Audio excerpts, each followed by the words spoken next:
Prita? Kak Prita, kau baik-baik saja kan, Kak? Kak Prita, ayo bangun, sadarlah. Hei, tolong berhenti. Tolong, keluar dari mobil. Hah? Kenapa kau tidak hati-hati dan mengendarai mobil? Lihat apa yang terjadi. Begini Nona, aku mengikuti jeep itu.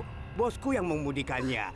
Tiba-tiba gadis ini muncul di depan mobil. Dengar, aku tidak mau dengar alasan apapun darimu. Ini semua adalah kesalahanmu. Sekarang aku minta bawa kakakku ke rumah sakit. Sampai terjadi sesuatu padanya, aku akan menuntutmu.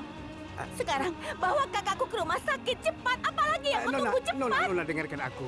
Bosku pasti menungguku. Aku harus mengikuti perintahnya. Kalau tidak, aku kehilangan pekerjaan. Aku tidak peduli sama sekali dengan bosmu. Kakakku kecelakaan itu semua karena ulahmu. Kalau tidak, aku akan telepon polisi sekarang juga. Kau pikir aku tidak berani melakukannya?